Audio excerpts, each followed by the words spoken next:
No, what I've been looking at people on the web that actually did get a good shot of it, and there's a common theme going that I should just probably tell everybody about. Oh, Yeah, it has to do with big lenses and wide apertures. And John's familiar with this. John, do you have a 135 prime f1.4? doesn't Yes, it? I do. What's that? I have an f1.4 prime, yes. What length is it? Sigma. Oh yeah, but what focal length? I've got a 24 and a 50. And 50. Yeah. Turns out the lens of choice of many people was a Sigma 135 f1.4. Yeah, that's supposed to be a very nice lens too. I don't have that one. Yeah. Would have been nice if it Big and told heavy, that of course. before instead of after. Yeah, yeah. I'm But RG. David did some nice work. I want to talk to him about it. I think I can see everybody now, and this computer works better than the iPad. It does, yes. And you're no longer called iPad there. Oh, we know who you are. Yes. I know who you are. Who is All that? right, yes. iPad, yeah. iPad. And Gary, of course, you are Gary and Lynette. So we keep. Oh yeah, you're right. I better And where's Lynette? Yeah. Yeah, bring her in. We want to meet her. Oops, hang on. Now I lost everybody. I can't see a darn thing. Oh, look. Oh my gosh. Nice, Randy. Randy with a sketch. What? Is that your latest sketch? So good evening, everyone. We'll just maybe wait a moment or two, just because not a huge number of people here yet. But so far, I have Randy wanted to ask some questions and show us something, I believe. Yep. So correct. And then John, you've got something you'd like to do. Bonsoir, monsieur. Oh, Michelle. Michelle, hello. Hello, bonsoir. Hi. That's David, isn't it? Oh, And nice to Gary, meet you. and Please. Gary, and then Reg. So Hello, Michelle. sorry, you got sidetracked there, saying hello to Michelle. Michelle, you're muted. How is Quebec? He's not listening. Oh, You're muted. Well, Can't hear us, I guess. oh, yeah, okay. His eyes are blinking, but he doesn't have his mic on. He may not realize we can see him. That's a terrible thing to happen, you know. Gary. Michelle, Oh, you Michelle. Hey, wait.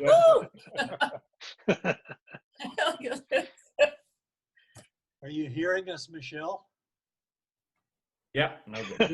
We're not hearing you. We can't hear you. Your mic is muted, I think. Muted. We need to hear you. Bottom of the screen.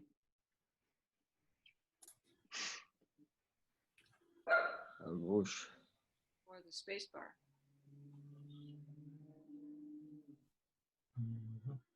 So just to go over who wanted to say something. So I had Randy, then John, Gary, and Reg. Anybody else? Mm-mm. Oh, and a pup. And a dog. Oh, she wants out. I'll Oh, mute, that's your dog. Okay. I'll mute both of us. There we go. Whoop. Oh, I see. This computer is different. Oh, like that. Yeah, if it's Windows, it should be down in on the lower bar there. Yeah, it's okay, but I was trying to make it go off with my finger, and that doesn't work. You have to use the little pointer. So Yeah. now I will turn it off with the. That worked.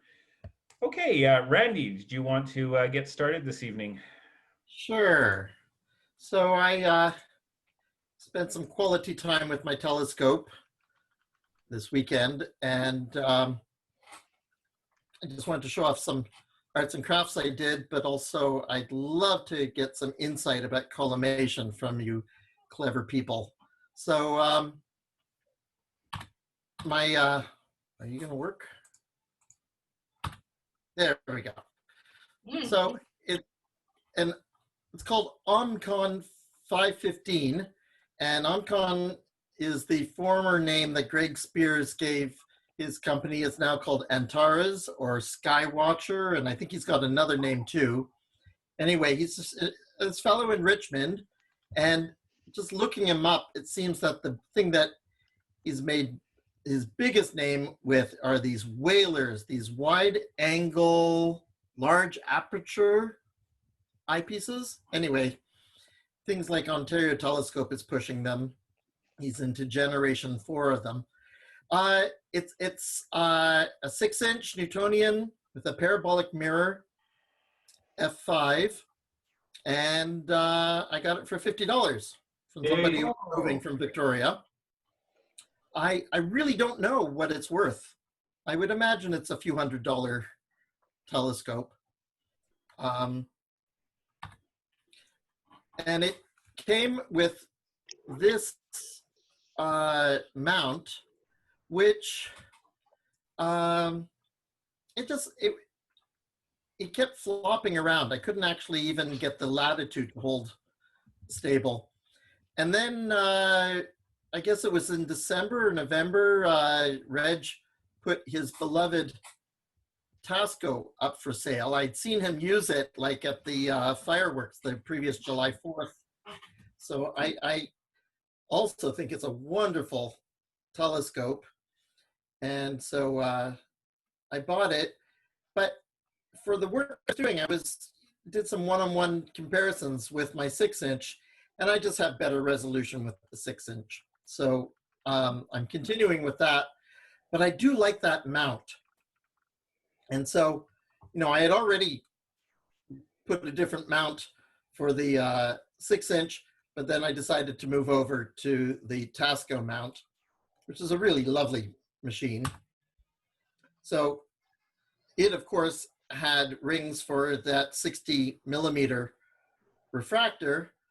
And so in order to accommodate the larger ring for the 6-inch, I did this very, I think, elegant solution to change from the spacing needed for the original ring to the spacing what you could make out of hinges. two hinges, yeah. Randy, you're a genius. Yeah.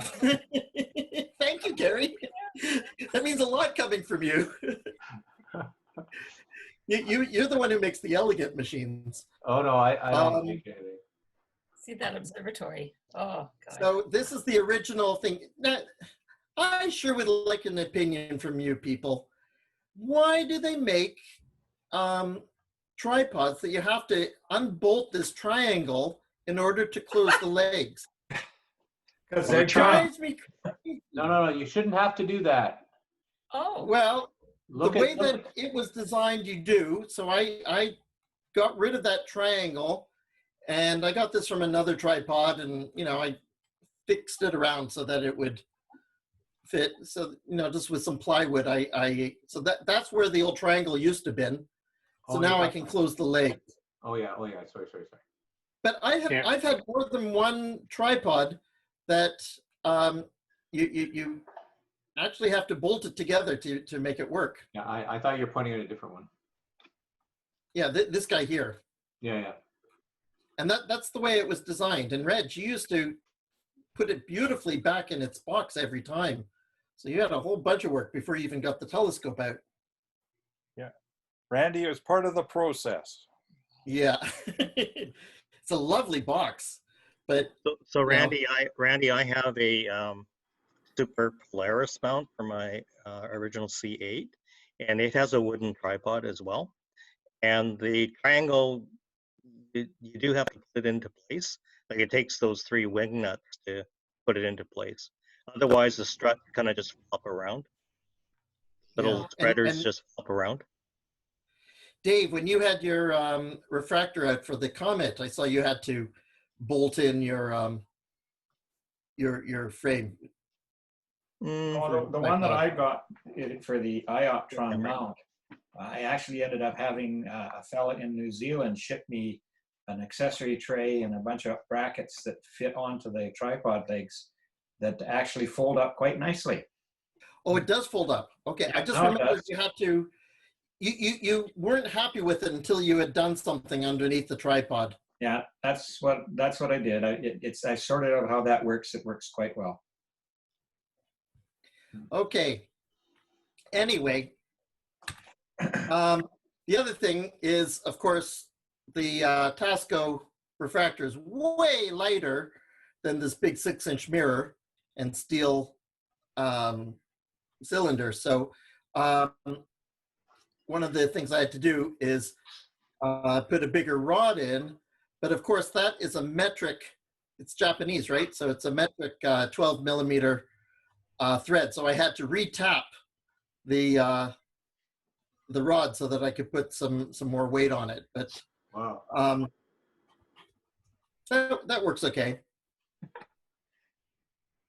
So you must have found a tap for it. Yeah, my tap set has metric in it. Yeah. Okay. Well, if you ever need, I've got a full set of both metric and imperial taps and dies.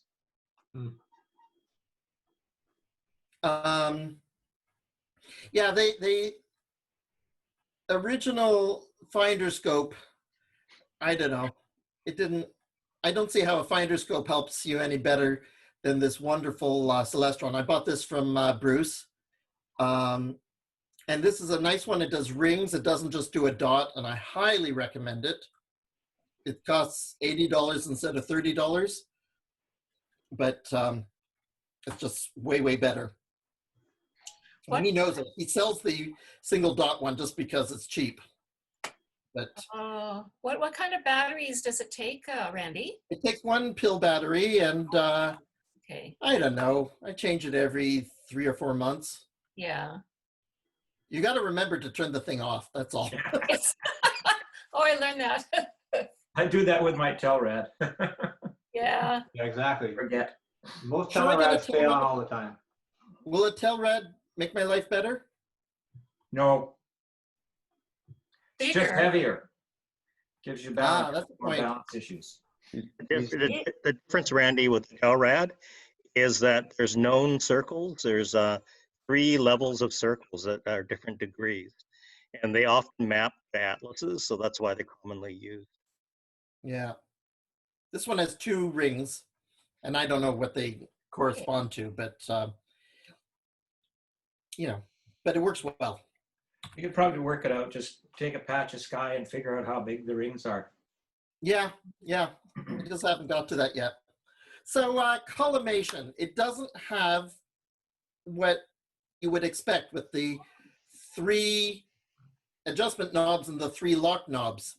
And I don't really get the idea of this, but it was driving me crazy. And so I opened it up once, and so those 3 bolts go into this steel plate, and then there's this cork, and then this is the mirror here.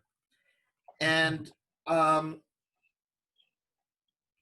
yeah, it did not behave in a way that made intuitive sense to me. So what I did is I got some foam, and I stuffed it in as a spring. And another interesting thing with this mirror is it's got this honking great nut through the middle of it, as if maybe it was designed as a Cassegrain mirror. Oh. I don't know. But the way that you would tighten it, the way it seemed designed, is you'd actually have to put your hand in. Once you get the bolts right, you would tighten it with that nut, and that I don't want to do. Anyway, so So Randy, I think they did it that way to attach it to the plate. So the whole idea is you need something called a cell. Now, mirror cells can be quite elaborate, but because this mirror is quite small, they just use that full plate. And then the screws are meant to just tilt it into different planes. Yeah. And But I then find if I have the spring holding it away, then as I use those 3 bolts, then I'm more able to move the mirror in a way that actually when I turn the screw, it actually moves the image the way that I was expecting. And until I did this, Yeah. it was kind of flopping around in there. Yeah. That's a good move, Randy. It's a good move to do that. So, I so don't think that- Randy, normally these cells, each screw would have a spring on it. That's Yeah. the way Yeah. it's designed. Yeah. That makes sense. Yeah, If you'd you have, have a spring in it. Yeah. And that's essentially what I did with this foam. yeah, check it at small parts at Lowe's and you might be able to find a suitable spring that would fit in there. That round disc in the middle looks like a washer. I bet you that's relatively flexible because you want to Well, it's cork. yeah, you probably don't want to, not that one, the one that's on top of the mirror. Oh, that's rubber. Yeah, you don't want to tighten that down too much because you could deform the inside circle. Yeah. Just make it just snug so that all it does is it keeps the mirror from falling out when you point the tube down. Yeah, I haven't touched that. Yeah. And also Um, the rubber gives a little bit when you're adjusting the mirror orientation. So it's important that it not be too tight, just like that was Yeah, said. it's got to have some slop in it. Yeah. Exactly. Yeah. I took the opportunity to take some lens cleaner pads to the mirror, and Ooh, don't do that. well, it was very, very, very dusty. Yeah, the best way to do that is put the whole dang thing in the sink and rinse it off. Oh yeah. And if there's anything attached to the mirror, like little bits of hair and stuff, while it's immersed in the water, you rub it very lightly with a cotton ball. Yeah. And then you rinse it off, and best to use distilled water for the final rinse. And I found with distilled water, you just add 1 drop into about a quart of distilled water, 1 drop of rinse aid for the dishwasher, and then the water will sheet right off the mirror when you stand it on its side. It's best not to do too much with the surface. It's front surface, Mhm. so you'll scrape the stuff off if you're not too careful. Yeah. Well, I was very, very late with it, and What's the question? I've heard of people just dragging cotton over it. Drag it over. You have to do it wet, or you'll put sleeks in the surface. yeah. Yeah, good for you though, Randy, getting in there and giving it a go. Should use very dilute dish detergent to wash off with a very. Oh, you muted, Dorothy. You're muted, Dorothy. Yeah. Again. Okay, I'm unmuted. Yeah, just a little bit of dish detergent and very dilute, and just let it sit on the mirror for a minute or two, swish it around with a cotton swab, and then start rinsing it as people were talking. And if there's anything stuck, that the dish detergent will take it off. You have to rinse it really well. Yeah, good. We rinse ours in just with regular water, several Victoria city water several times, and then the final rinse or rinses with distilled water as I How think. often do you clean your mirrors? Sorry? How often do you clean your mirrors? As infrequently as possible. Maybe every other year or something. Exactly. It depends how it looks. And I figure it can look very dusty, and that doesn't affect the operation of the mirror. I was worried about mine a few years ago, not worried, but thought it might be time to wash it. And I had Chuck Detloff come over, and he looked at it and he said, "No, it's fine." It looked dusty to me, but, and in fact, it was performing well. And it was another year before I did wash it. I've done mine twice in 10 years. Yeah, that's about right. Yeah. And if you actually look at the optics, there's people that write about such things. Dust on the mirror has very little to do with the image that comes out. Yeah. That's amazing. Yeah. So good. Lots of YouTube videos out there, Randy. Yeah. Anyway, for Father's Day, I got my kids to give me a laser collimator, and I can use it to align the secondary, but that whole thing about it bouncing back, it just hits the bolt in the middle there. It's just for doing the secondary, as far as I could tell. Yeah, if you can get the laser to hit the bolt in the secondary, in the center of the secondary, then or the bolt sorry, if the light goes through and hits your secondary and then hits the bolt in the center of the primary, you know the secondary is aligned properly. Yeah. And Yeah. then you just got to make sure the twist, the rotation in the secondary is right. And then it's a matter. I think you just need optical aid to do the rest, the primary collimation. Yeah. So I have That's a little off. Cheshire. That's a little off. Yeah. I have a Cheshire, and I think what I have to do is, I think I have to, with this bolt here, change the vertical distance to, I have to move it towards the primary with this bolt here. Yeah. So once again, Randy, there are a lot of YouTube videos on this that give you But pictures. Yeah. Tons and tons and tons. What I found that really works is getting about 3 or 4 meters away and looking down. Yes. Looking down the barrel and lining up the spider legs, and then lining everything up with the Cheshire in, so I can see where the the center is. But I was finding that was more useful than looking down the Cheshire. But I sure would like your opinions on that. Oh, with the laser collimator, you should be able to adjust it so that the spot comes back into the eyepiece and see that's what I don't understand. No, not with that thing in the middle of the primary, you won't. Yeah, exactly.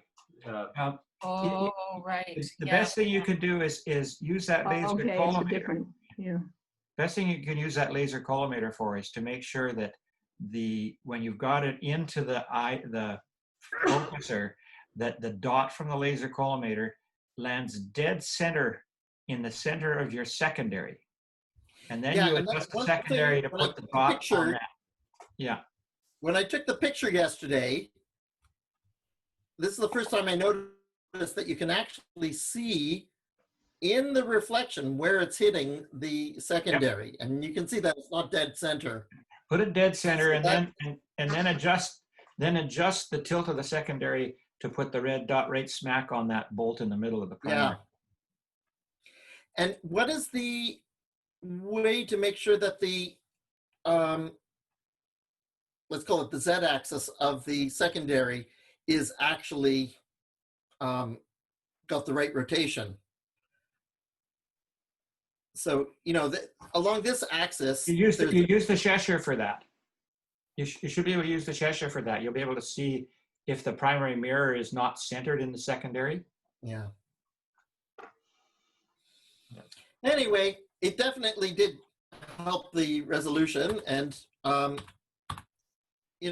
of the things I'm noticing, this was from Friday night,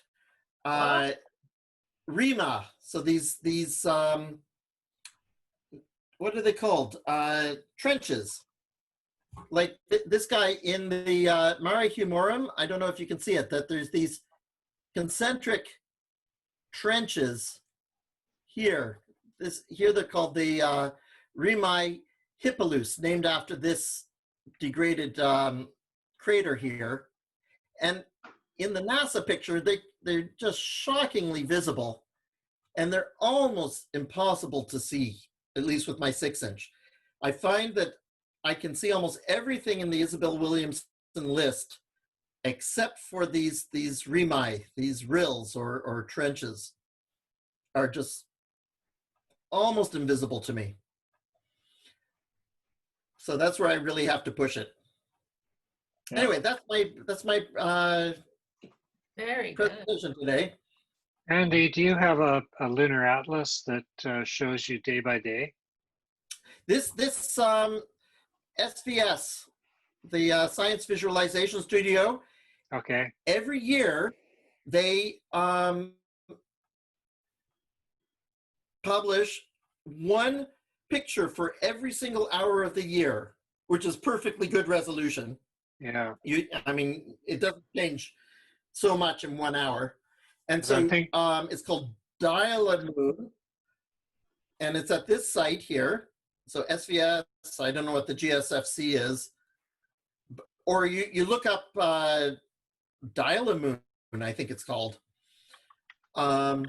but I find it extremely useful. I plan my observation session before I actually pull the telescope out. I know what part of the moon I'm going to look for with this, and I know essentially what's going to be shaded. So my real goal on Friday night was this mountain here called the Promontorium Kelvin and the Rupus Kelvin, the Kelvin Wall. So this was my goal, but I was really hoping to see this. And, you know, every once in a while I would get a glimpse. I could kind of convince myself that these were here, but this was a bit of a fantasy seeing these Remi. You'll find if you get your collimation bang on, it'll probably help contrast. Contrast is really susceptible not to miss collimation. Yeah. Particularly for planetary. And I'm using a yellow filter all the time now. Yeah. That came from my little experiment with these other filters. And thanks to Dorothy for explaining that. Cool. Thank you for your insight, everybody. I really appreciate that. Steve In Michelle, my Williamson list, I'm up over 3/4 now. So Oh, wow. if things go well, I'll be done before the end of the year. Well done, Randy. Oh my goodness. When did you start? Year and a half ago. Oh, January 2019. of course, we're in a time warp. It's a big one. Yes. Yeah. Oh my gosh. Yeah, it's fantastic. Cool. I don't know if you saw the chat. Michelle can't get his microphone working at the moment, so. Oh, darn. But at least he can hear us, I believe. So, and we can see him, so that's good. Yeah. Hi, We wanna- Michelle. Michelle, we want a report from you to see how you're doing over there. You'll have to do it by the typing method. Yeah. Yeah, chat. Oh, Not today, but I mean when you get your mic going. Yeah. Yeah. oh, okay. Yeah, he's putting something in chat there. Great. Oh, Okay. Well, thanks, Randy. A very interesting discovery, and I'd never seen a design quite like that either. Journey of discovery. Yeah. I John, did you want to share something tonight? Sure, I can do that. This is a bit of an experiment that I'm using. I want to use you people as guinea pigs, and it may be unfair. You can shout me down if you don't like it. But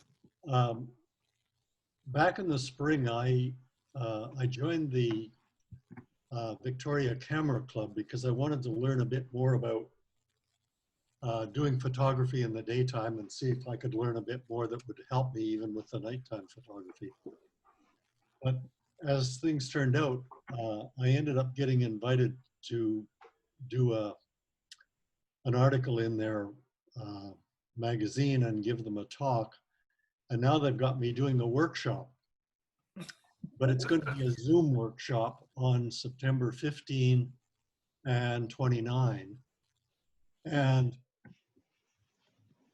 I was wondering, you know, how hard it was going to be to show them some of the things that I wanted to show them, because I want to do I want to do the usual sort of presentation with PowerPoint, but I also want to show them other things like Stellarium and some pictures that I'm working on in Adobe Camera Raw and things like that. And every time I've tried to use Zoom for things like this, I end up in a bit of a muddle. So I've spent a bit of time trying to learn how to do this well, and I just want to try it out on you guys to see if it works.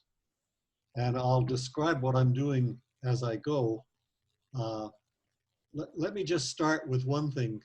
They insist when I do this that I have a virtual background that is of their choice. So it looks like this. Backwards. So I'll go with this background for the moment. And what I'm going to do is I'm going to share the screen, and I'm going to do what the experts there told me not to do, which is I'm I'm going to share the whole desktop. And it turns out, if I've done this right, it turns out I'll be able to use different programs in it without ever stopping the sharing. So let's just see if it works. John, the first thing I'll do, sorry, somebody. Before you start, your background is backwards, you know. Oh, was it?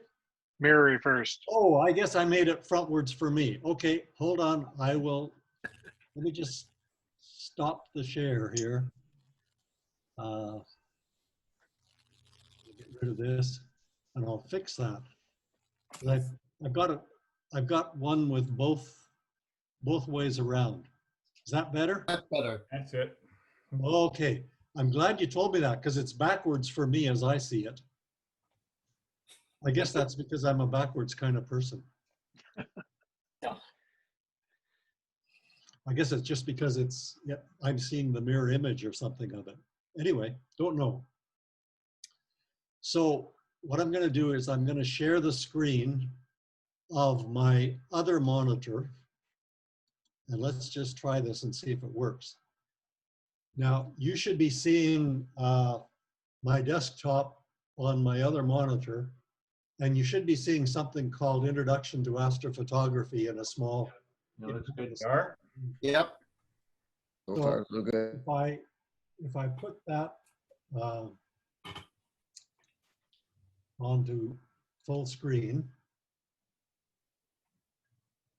and play from the start, this will just be the way it's going to start. I'm going to give them about an hour of, showing them all the different kinds of astrophotography that one can do. And I'm going to give you a few examples of each kind.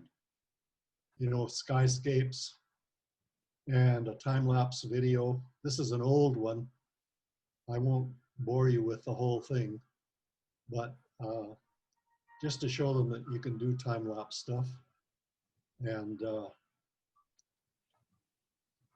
some of them will have done this themselves, but probably not at night. So I'll describe that a bit for them. And that you can make star trails out of it. And then going deeper with a little camera mount and stuff that you can get that way. I'm just going to rush through these because what I'm really interested in here, you guys have seen most of these pictures anyway. But what I want to try is without stopping the sharing, I want to see if I can nicely switch to a different screen. Let's see if this works.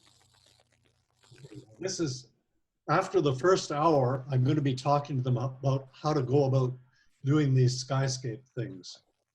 And so this is the next one. And I'm just going to play that one from the start and make it big.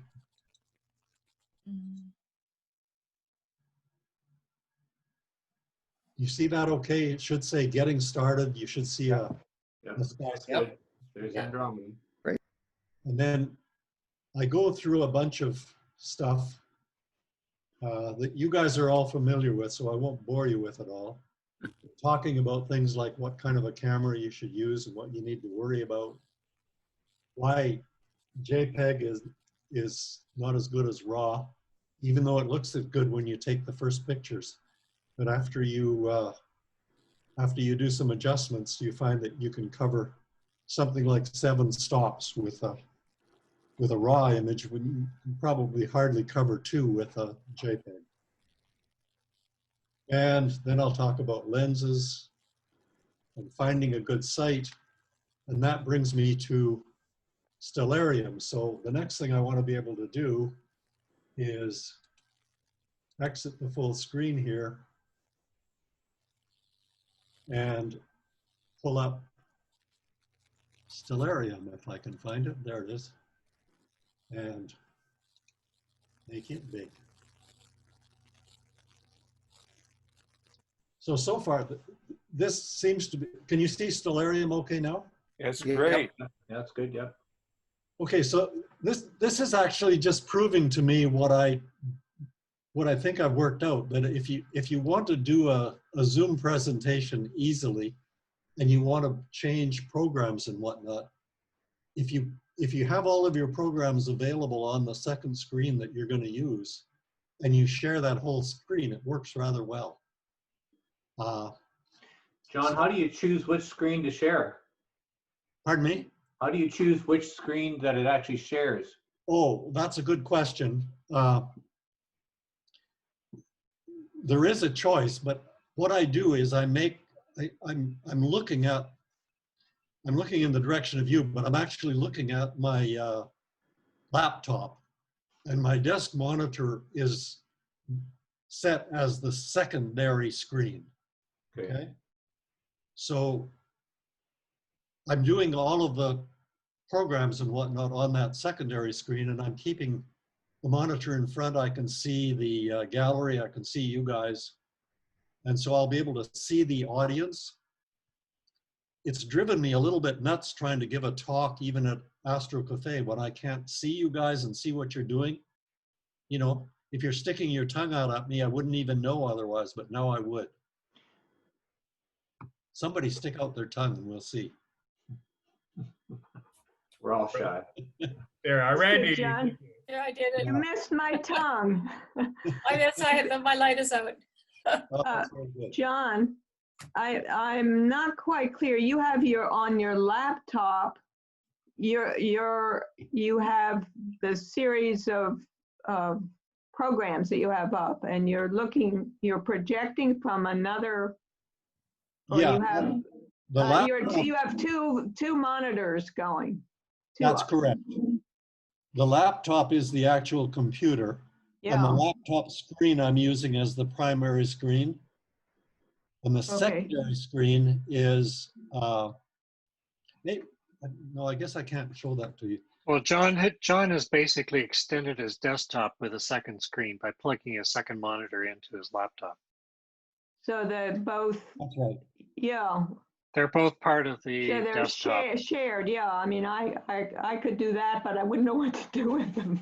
You can do that on any computer, but there are a few things that you've got to be careful about. And I now know how to do it on a Mac properly, I think. I don't know that I could do it on a PC, but it takes a little bit of fiddling to get. What I found was difficult at first when I tried to do this. I'd find that the controls for the zoom would jump back and forth between the two screens until I made the screen on the laptop be the primary one and showed other things on the secondary screen. That makes sense, yeah. Kept my laptop free for, looking at you guys and controlling things. And the monitor that's connected as a secondary screen is the place where all of the programs that I want to show will come up. So the stellarium we're looking at is on your secondary? Yes. Yeah, okay. Yeah. So if you're seeing stellarium now, you're actually looking at my secondary, which is a 24-inch monitor that I have. Mm-hmm. Mm-hmm. Okay. That makes sense? Yep. So, not that I could do it. I don't want to bore you with this whole talk. I just really wanted to, as I say, use you as guinea pigs to try this out. And I'm kind of pleased that it seems to work the way I thought it would. Yeah, it's interesting. So if I make this small again, you can see I've got a bunch of things on my desktop that you're looking at now. So we're looking at desktop right now. Bring up, okay. I can even bring up my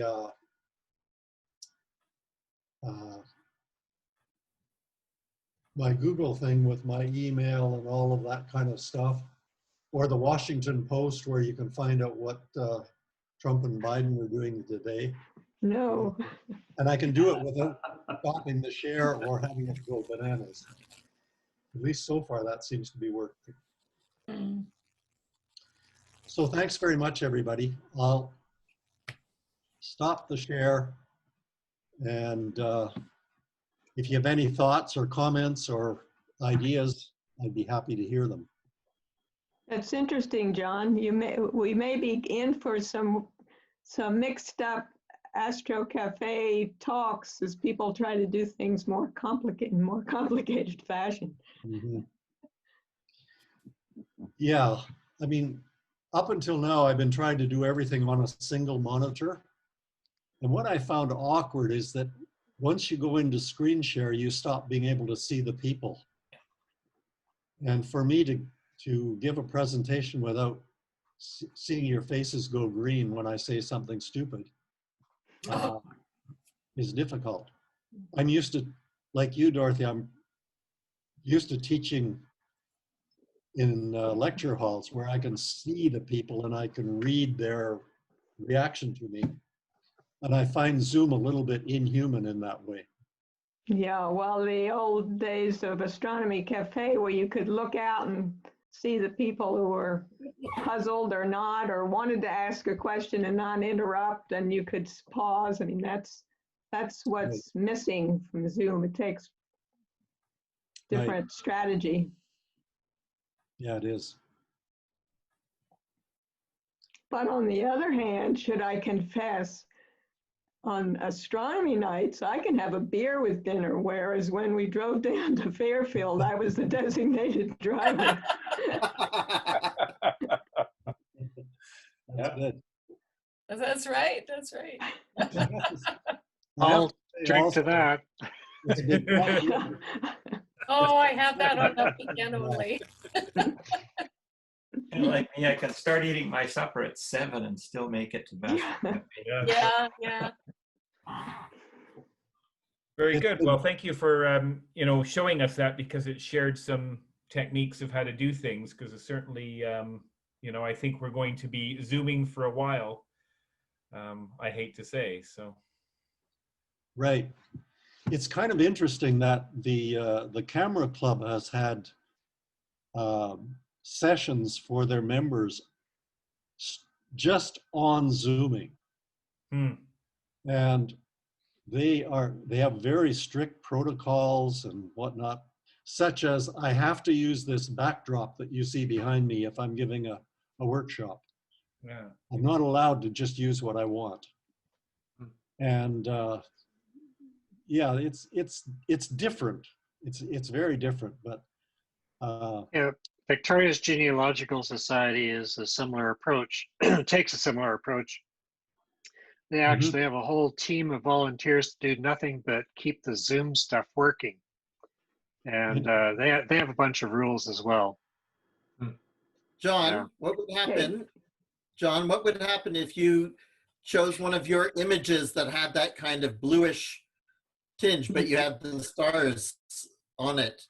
So it would look like that, but you'd still put the logo up, but use one of your images instead as for the blue. Compromise. Well, I had a session with the webmaster today, and he very politely let me know that the image, which was a bit like that, Randy, that I was using, was not appropriate. Oh, really? It was an astronomical image. That's censorship. He wanted me to use this one. Just as long as Chris and the organizers of our Zoom don't get ideas about regulations for what we can have.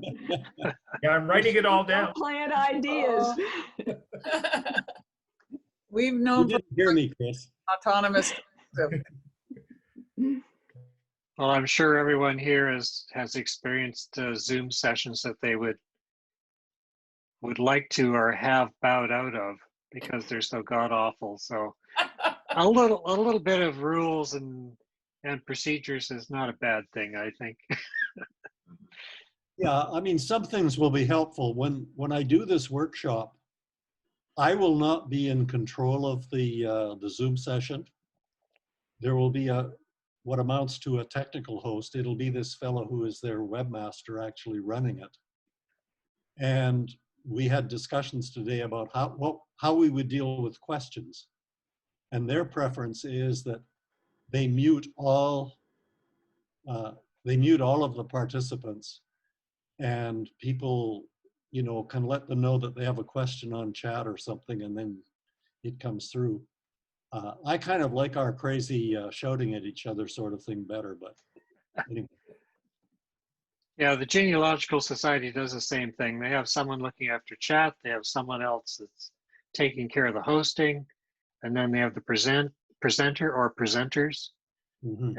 And sometimes they're doing like National does, where they're rebroadcasting a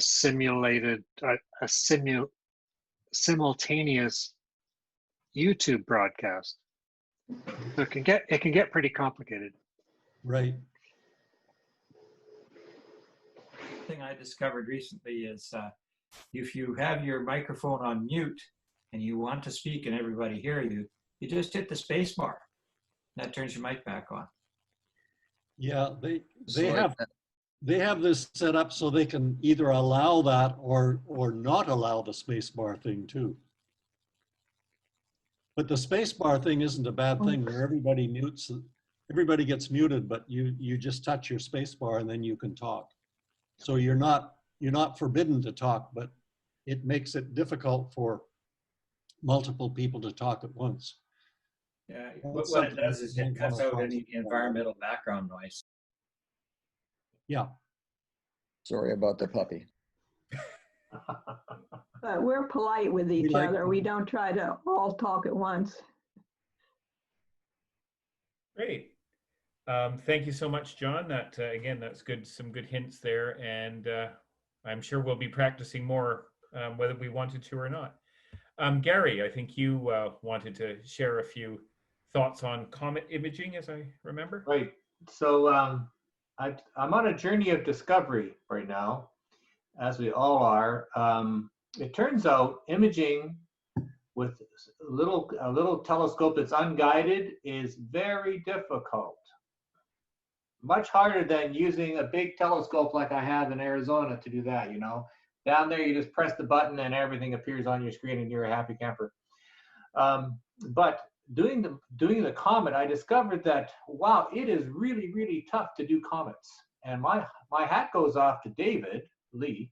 Well, you did pretty darn good there, brother. And also to what's his name, that has all the fabulous images with his Sigma lenses. Dan Posey. Dan Posey, yeah, right.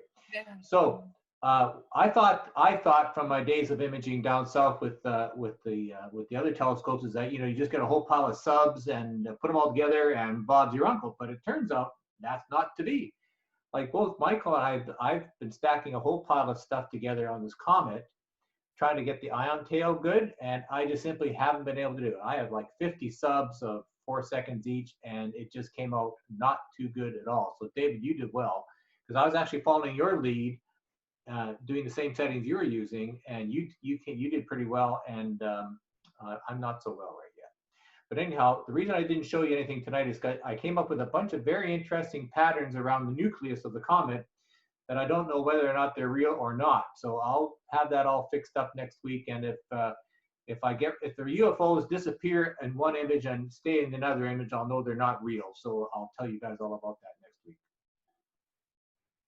So for the observer, I mean for the photographers trying to make it go, hang in there. It's not easy. Don't you agree, David? Yes. Absolutely. And what your comment about funny artifacts around the head actually reminds me of something that happened to me midway through the comet photography. I thought the head had actually split up, but when I went back home and I looked at the whole star field and then compared it to the head, the motions were exactly the same. So it was actually vibration. Very embarrassing. Or wind, take your choice, you know. Or wind, but, yeah. Yeah. So what I did is I went to all the really spectacular ones, and here's their formula for success. They all use about a 135 f1.4 lens, because the secret is getting a lot of light in there. They're all from a really dark site, and they all are using these astronomical DSLRs, like a Nikon 810A or a Canon something or other A. So I'm a little jealous, but I'm not about to spend thousands of dollars to go get a new camera. So I may just have to say, wave the white flag and say, fine, you know, that's the way it goes. But this comet is not going to be around again for 6,000 years, so I think I'll have it sorted out by then. I actually found the Z6 very good for that because outside of the occasional time when I had the funny vibrations, Yeah. It's actually vibrationless. Basically, there's no mirror, and it's actually very, very good in that respect. So what ISO can you get up to, David, with yours? Because one guy was pushing Z6 is extremely good with low light. I would say, no, I still like to have really clean backgrounds. Yeah. So I try to keep it down at around 800 if I can. Now, if the sky is absolutely not like the blue hour or something like that, when it's jet black, I can get away with more. Okay. It's just that during the blue hour, because you have that color, when you kind of cheap out on the ISO, basically what happens is you get this weird gradient happening. The gradient really is only minimized when you keep your ISO low. So it really depends on the lighting conditions. You can get away with it in certain situations. And when I say that, I mean, I quite merrily use 6400 or even higher under certain conditions. Was that right? Not when it's like the blue hour or when I have any kind of color in it, then I won't do it. Yeah. So it looks like the 135 f1.4 is about right. Yeah, I think so. So there you go. It's been very interesting and actually fun. And David telling us to use that plate solving program. And I actually put a different one on called AdCom or something. It's slick as a whistle because you point your camera at something, you take a picture, you zip out the chip from the camera, put it in your computer, and lo and behold, it tells you exactly where you're pointing in about 2 minutes. Then you reset your little your setting circles, and it's very, very slick at getting to something as opposed to trying to figure it out through the viewfinder. Yeah, speaking of plate solving, if anybody's interested, I haven't done it yet, but there's all sorts of apps now that run on Linux or on a Raspberry Pi. So basically what people have been doing is localizing the compute right onto the telescope if they can. They just put this little, it looks like a deck of cards, right? That you just attach to the telescope, because then all your cords are localized around the mount. And then you have one, you can either do it wirelessly or you have one USB cable that runs to your laptop. Or you could just run it from a tablet or run it from a phone, actually.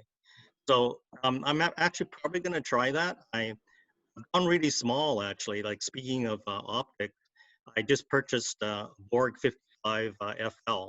It's a fluorite refractor, but it's extremely small. It's tiny. It's like the smallest refractor in the world. It's small. It's 200 millimeters as an astrograph. So it's, I think, basically 3.6 or something like that. But with 200 millimeters, it's pretty good for a fairly wide expanse of sky.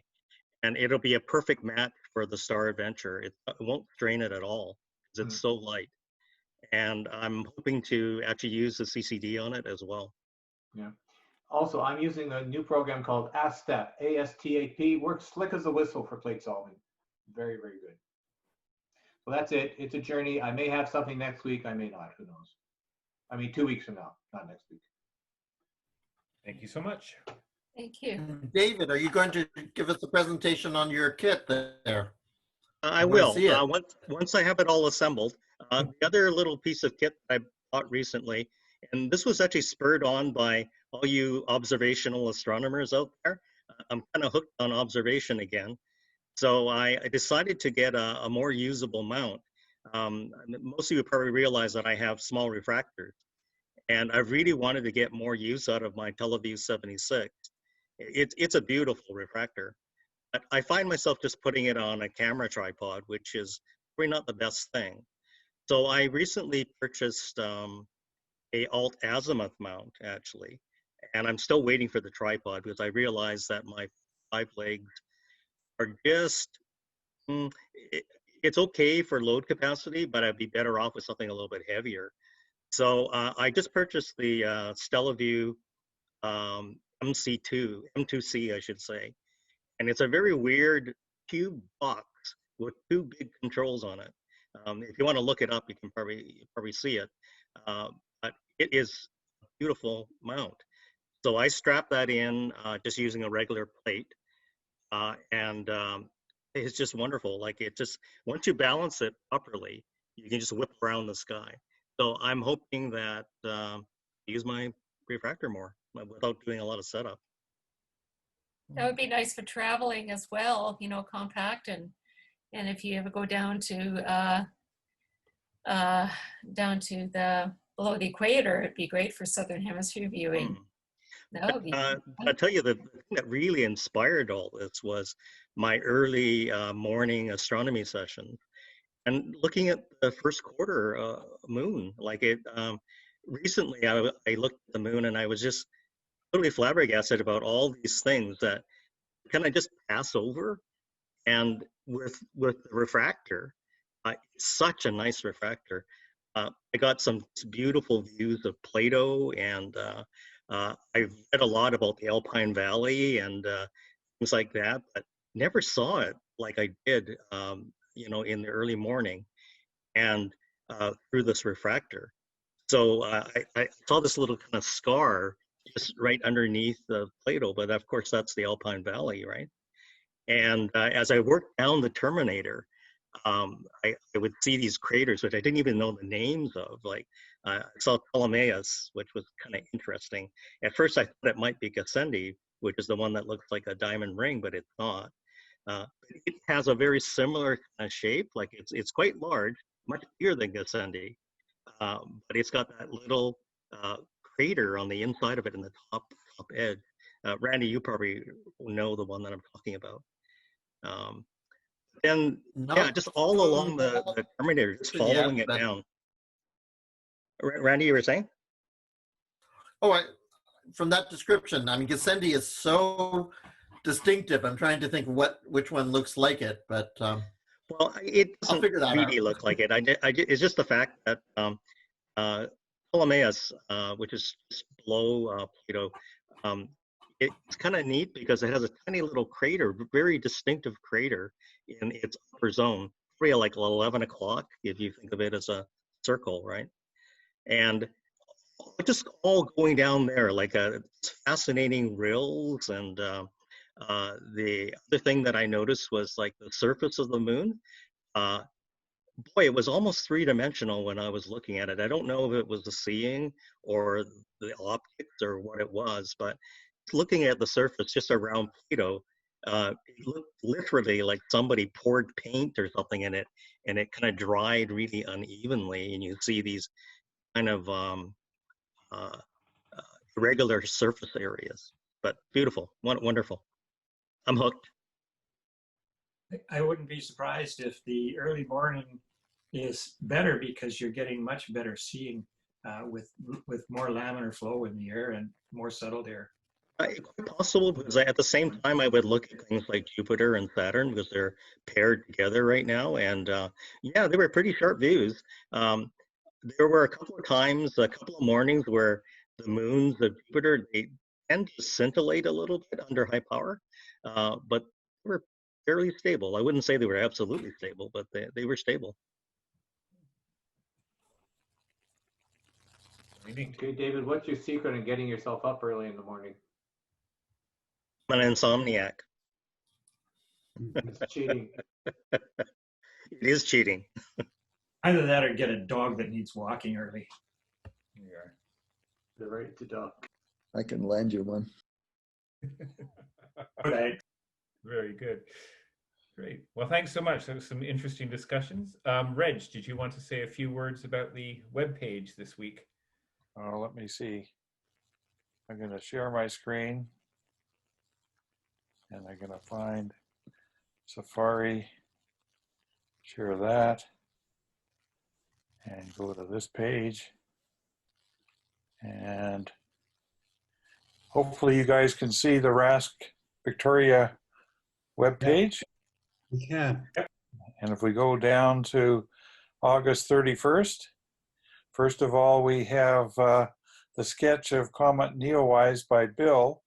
And this time last week, Bill was sitting outside with his telescope, and it really worked well. So he has a nice description here of his challenges trying to find it in 50 by 70 binoculars, and he couldn't do that, in part because there's a quarter moon close by. And he then pulled out the big guns as 508 millimeter Dobsonian, and he actually bagged this. Did you want to say anything more about that, Bill?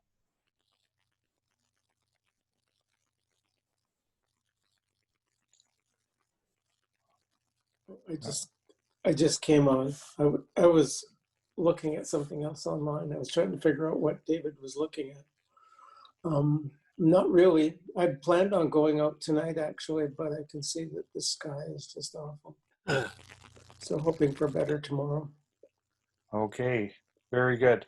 Well, let us know if you have any success. The moon's pretty almost full now, so it'll be even more challenging. Next thing is some people have been getting this thing called What's Happening at RASC and others haven't. So I sent a note out and they sent me the information here to click here to register for this thing.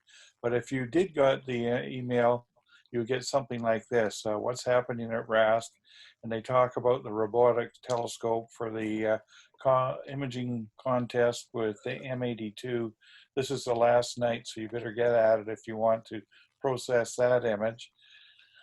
And then they have in the Atlantic Canada, I think they're going to have a talk about how to build solar system models. You can click. I'm going to go to that tomorrow. I'm going to try to click in on that one tomorrow. Okay, very good.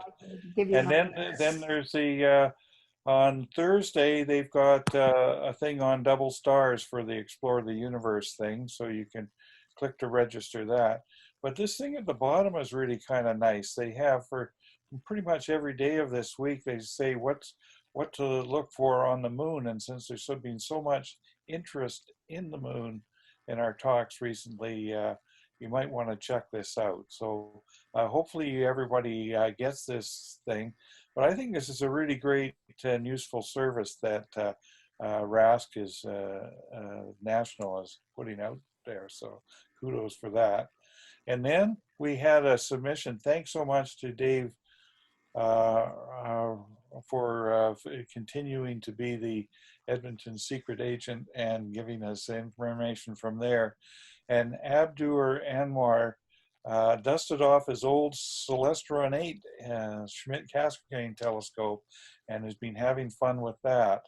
And he's been particularly using this for planetary imaging.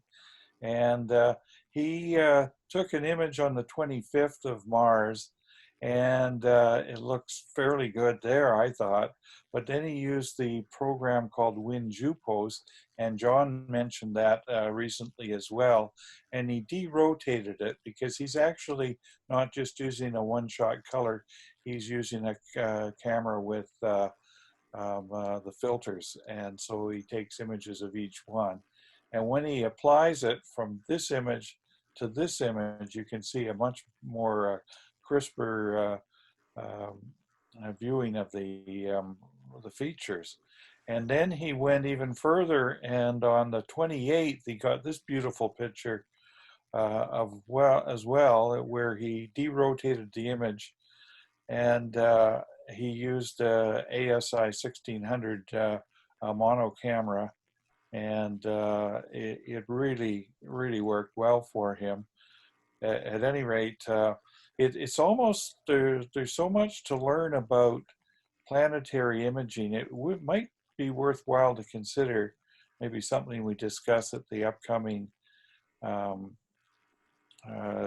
council meeting or something, to have a special interest group night for something like planetary imaging, or another one was maybe grab and go telescopes or something like that.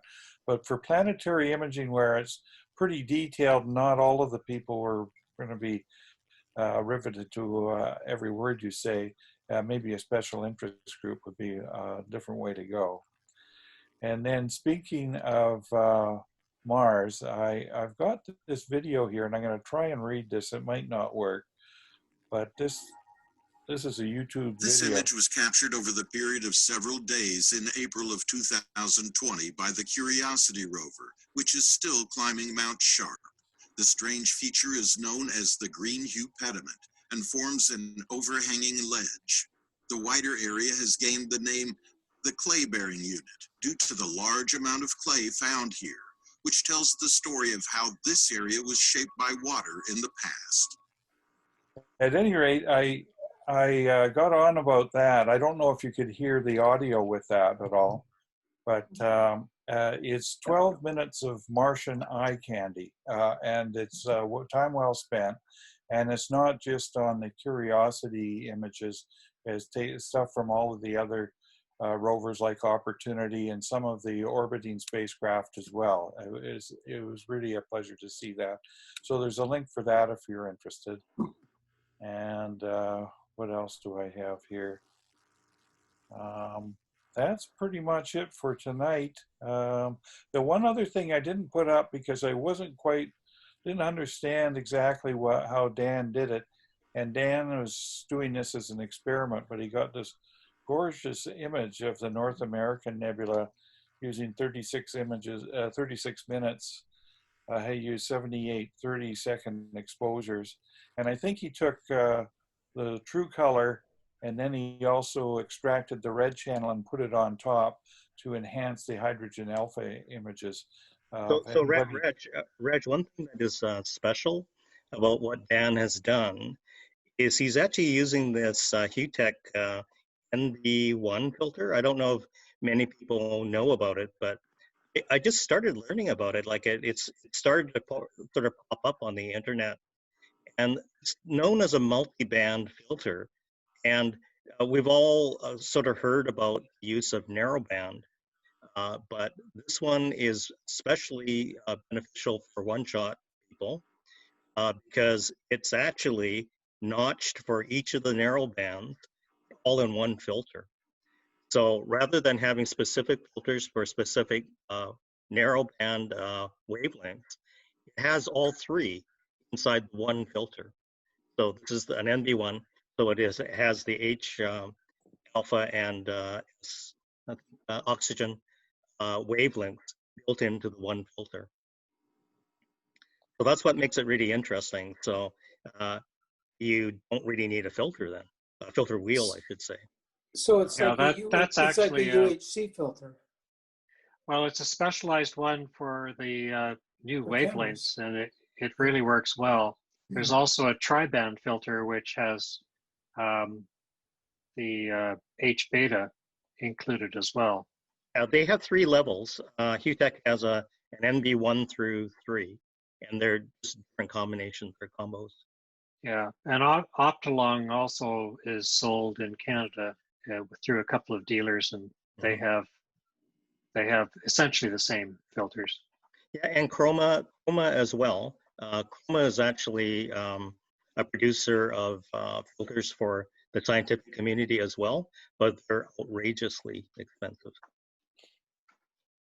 Okay, Yeah. well, thanks for your comments on that. I think that maybe we should have kind of a special night sometime devoted to filters. Maybe if people would like to make comments on that. I don't know what you think about that, but at any rate, I'm going to stop the share. But before I do, I want to thank our host, Chris, for doing that again. And also, reminder, next week is Labor Day, and that is not going to be a RASC Astro Cafe session.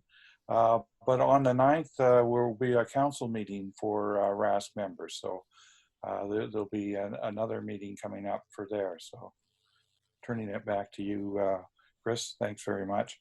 Great, thanks, Reg. And the other thing is, I think we're still on to have, I always forget his name, Jeff, is it? Here on Phil Groth?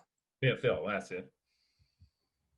He's going to be on the session for the 14th. Perfect. Monday the 14th. So our next meeting on this on a Monday evening, we'll have the executive director of RASC in attendance, and he will be talking to us. So he'll be the focus.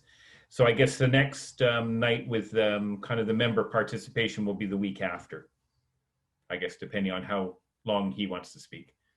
I think it'd be pretty informal. I think it's a good opportunity for people who have any comments or questions to share with Phil. So I'm looking forward to it. Yeah. I wonder if they've done enough explaining about the robotic telescope, because I find that rather remote. Yeah. I agree. I think it'd be a good idea to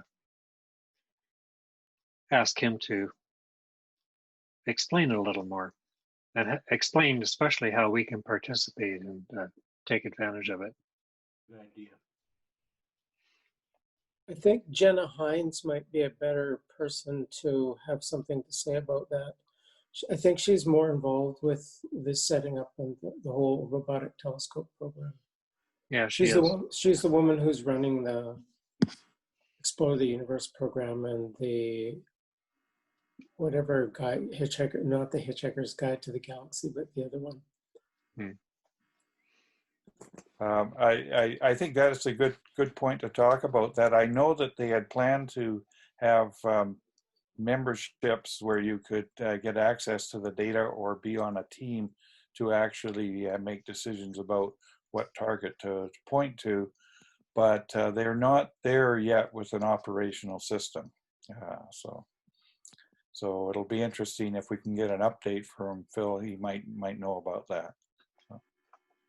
You can tell Randy that he would never have to worry about collimating it. Very good. Yeah, so I guess basically if you've got questions for the executive director, some national issues, yeah, it'd be a good time to think about some things you might want to know. And I guess we'll hear where things are going. Just from the membership front, I guess there is some concern that the membership is declining. Certainly we're noticing that in the center because we haven't had our major events that attract new members. So certainly the center is the smallest it's been for probably about 5 years, I think. So, and I think nationally they're finding that as well. So he may be looking for some input as to what what can be done in a time like this, or is there a need? I guess do we want to? Are we happy with the membership the size it is, or do we want to still be trying to attract new members? The membership seemed to jump around 100 people right around the total eclipse in the U.S. and it sort of stayed there. Kind of, what we need is a total eclipse. There we go. Yeah. We'll just order one, shall we? Oh, we should get it on Phil. Demand he arrange one for us. How about that?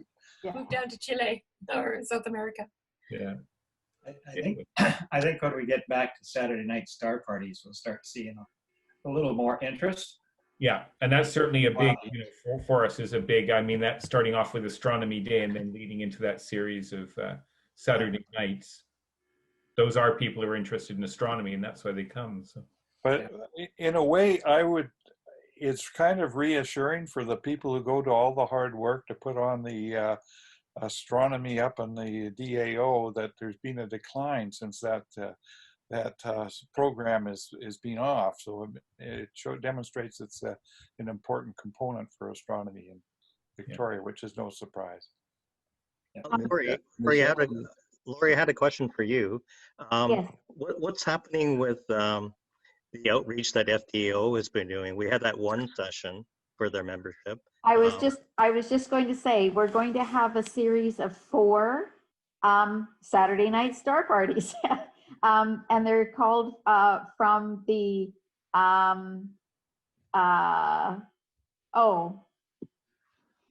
just lost. Okay. What's September 21st? The Equinox. Equinox. I'm sorry. Oh, I lost that completely. So it's going to be called from the equinox to the solstice, and So we're going to be having 4 nights on Saturday nights that are like the first one kind of as close to the equinox as we can, and then the last one will be the solstice. And there'll be one of them, I think the October meeting, like 1 September, October, 1 in November, 1 in December. And the October one we will have to have a little bit of an annual meeting online, because we have to have that in order to stay as a charitable organization. So we're going to try to get 15 minutes or so of an annual meeting in there somewhere. But we've got speakers and a little bit of showing the sky a little bit, and so we hope everybody will sign on. So that's what we're going to be doing for the 4 Saturdays in the fall. Lauri? Yes. Lauri, are these going to be just for members or for the public? They'll be for everybody. I mean, we put it out to the members of the FDAO first, but they will be a meeting format, because we don't have the webinar format, and so they'll be in a meeting. The last one we had about 35 people come, which was just fine. That was great. Thank you. And that's what we hope to have, is, between say 35 and 45 people or so come out to each one of them. And you're all very, very, very welcome to come. So you don't need to be an FDAO member to do this. Not at all. No, this will be open for the public. Yeah, I guess it's completely wishful thinking that there might be an on-site more limited numbers than the 200 we had before, but I think there's going to be, it's not going to happen. Nothing will happen until next spring. Yeah, absolutely. And even in the spring and the summer, James DeFrancisco is not giving us any indication whatsoever about what might happen. It's too soon. Center being back open again, and possibly some small, some sort of star party with much less numbers of people there. Yeah. This is not sure. Yeah, the feds are really risk averse, so I don't see us doing anything in person up there for quite some time. It's just simply closed right up, so there's nothing happening. Although we're just putting up, we just tried to download the whole thing. We've got the virtual tour all filmed, and some of you may have seen Dennis Crabtree did a whole thing about going up the hill in his car and all the way back down. That is done. We're having trouble loading such a large format onto our servers, and we're going to have to do some work on getting some servers that are bigger so that we can download the virtual tour. So anyway, it's coming, and then we can put that out and people can have a look. So it's a really slow process. So yeah, so Lauri, it doesn't look like we'll be allowed up to the VCO anytime soon either, huh? I think that I think it will probably be into 2021 before anything probably gets done. Yeah. Is the Plaskett getting any observations made? Yes, it's being used every single solitary night. That it's clear, remotely. Dave Balaam is doing it from his house, and he's getting all kinds of stuff. He says it's just been amazing, because he doesn't have to be going up and, kind of closing down. He says he can just open everything up remotely, and they're getting a lot of stuff on it. Yeah. So it's being used. Wonderful. Yeah. So I'll keep you informed. Yeah. Well, thank you, everyone. Thanks so much, Lauri. So can we get Michelle to promise to give us an update next week or something? I mean, 2 weeks from now? Yeah. Well, hopefully we can get some audio from Quebec. That would be good. Yeah. Thanks for joining us, Michelle. Yeah. Great to see you. I'm glad you had a safe trip. It was a little bit of a drive there, but glad you're there safely. And, yeah. And anyway, so yeah, just a reminder, as Reg said, we won't gather next week. We'll have Phil the week after, and then we're kind of back into the regular Astro Cafe schedules kind of going forward. So have a good couple of weeks, everyone. Sorry, Lauri, did you? Bye-bye, everybody. Bye. Thanks, everybody. Bye. Thank you. Take care, everyone. Bye.